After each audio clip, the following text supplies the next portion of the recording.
تسلیما اللهم صل على سيدنا ومولانا محمد وعلى آل سيدنا ومولانا محمد وبارك وسلم وصل عليه الصلاة والسلام عليك يا رسول الله وعلى آلك وأصحابك يا حبيب الله الصلاة والسلام عليك يا جد الحسن والحسين وعلى آلك وأصحابك يا مولانا ومولا الثقلين.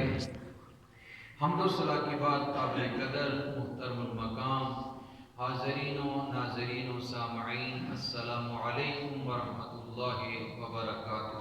وعلیکم بحمد اللہ العظیم جمعۃ المبارک کے بابرکت باعظمت بعرفت دن اللہ تعالیٰ کے بابرکت گھر میں صلاۃ التسبیح مجلس ذکر کے بعد خطبہ جمعۃ المبارک کے لیے ہم جمع ہیں. اللہ تعالیٰ جملہ عبادات و حسنات سمیت ہم سب کی آج کی حاضری کو اپنی بارگاہ کے اندر قبول اور منظور فرمائے. رب کریم اپنے محبوب کے توسل سے ہمارے گناہوں کو معاف فرمائے. آنے والی زندگی ہم سب کو اپنے احکامات کے مطابق پاک پنجتن پاک علیہ السلام کی محبت میں ان کی غلامی میں بسر کرنے کی توفیق عطا فرمائے. ہمارا سلسلہ گفتگو بحمد اللہ العظیم آقا علیہ الصلوۃ والتسلیم کے اعلان نبوت کے بعد جو آقا علیہ الصلوۃ والتسلیم نے لوگوں کو رائے حق واضح فرمایا، 40 سال تک آپ امانت اور صداقت کا پیغام دیتے رہے. اس پر میری گفتگو ہو چکی ہے کہ سچ بولنا، حق بولنا، سچ کا ساتھ دینا اور امانت میں خیانت نہ کرنا، یہ اللہ کے محبوب جناب محمد رسول اللہ صلی اللہ تعالی علیہ وآلہ وسلم نے اعلان نبوت سے 40 سال یعنی اعلان نبوت سے پہلے 40 سال اس بات کی تبلیغ دیتے تھے. اور جب قرآن کا نزول ہوا تو باقی 23 سال بھی شامل کر لیں، دنیا کے اندر کوئی ایسا شخص پیدا نہیں ہوا یا کوئی ایسی طاقت نہیں ہے کہ جو آقا علیہ الصلوۃ والتسلیم کے ایک فرمان کو غلط ثابت کر سکے. بحمد اللہ العظیم یہ اللہ کے محبوب کی صداقت کا معجزہ ہے کہ الحمدللہ رب العالمین. اللہ کے محبوب نے فرمایا کہ یہ قرآن کی آیت ہے تو آج تک یہ قرآن کی آیت ہی ہے. اسی طرح 6666 آیات جو قرآن کے اندر موجود ہیں، ہر آیت اللہ کے محبوب نے فرمایا کہ یہ اللہ کا کلام ہے، یہ وحی خدا ہے، یہ کلام اللہ ہے. تو کلام اللہ کو آج تک دنیا کی طاقتیں لگی رہی. 1450 سال سرکار کی ہجرت فرمانے کے بعد تقریباً ہونے کو ہیں، لیکن دنیا کی کوئی طاقت قرآن کی ایک آیت کو بھی آج تک جھوٹا یا غلط ثابت نہیں کر سکتی. سرکار کی 63 سالہ زندگی ہم سب کے لیے مشعل راہ ہے، اور پوری زندگی کا جو لب لباب ہے کہ لوگوں اللہ کو پہچانو، یہ لب لباب ہے.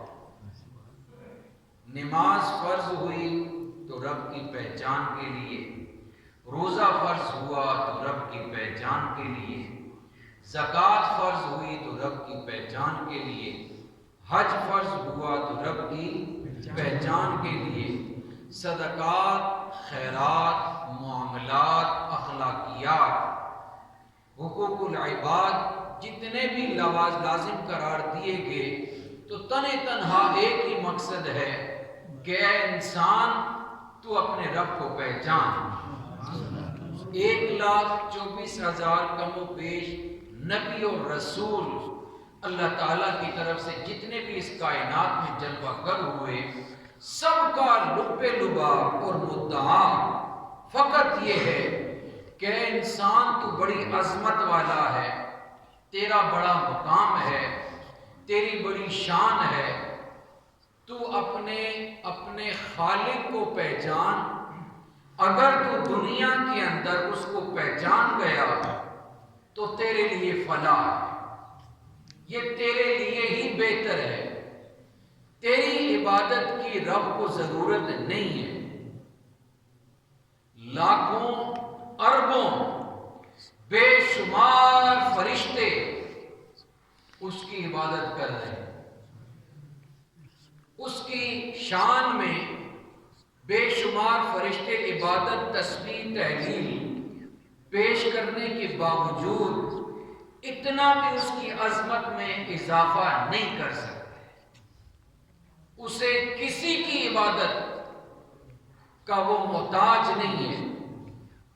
اگر آپ نے یا میں نے اس کی عبادت نہ کی تو اس کی عزت میں کوئی کمی واقع ہو سکتی نہیں، اور سارے کے سارے انسان اس کی بارگاہ میں سجدہ ریز ہو جائیں تو اس کی عزت میں اضافہ ہو سکتا نہیں۔ اے انسان، تو اپنے آپ کو پہچان، تجھے رب کی معرفت حاصل ہو جائے گی، سبحان اللہ، تجھے پتہ چل جائے گا کہ تیری عزت کیا ہے، تیرا مقام کیا ہے، تیرا درجہ کیا ہے۔ تجھے اور مجھے، تمام انسانوں کو اللہ تعالیٰ نے فقط اور فقط اپنی پہچان کے لیے پیدا کیا۔ سبحان اللہ، حدیث قدسی اٹھا کے دیکھیں، آقا علیہ الصلوۃ والتسلیم نے ارشاد فرمایا کہ رب کریم ارشاد فرماتا ہے، کن تو کنزا مخفیہ، میں تو چھپا ہوا خزانہ تھا، میں تو چھپا ہوا خزانہ تھا۔ جب میں نے چاہا کہ میں پہچانا جاؤں، سبحان اللہ، اللہ کی چاہت میں جب یہ بات آئی، جب اللہ کہتا ہے کہ جب میں نے یہ چاہا کہ میں پہچانا جاؤں تو پھر میں نے اپنے محبوب کو پیدا کیا۔ سبحان اللہ، اب رب کی پہچان کے لیے اس کا محبوب اس کی ذات کا مظہر بن گیا۔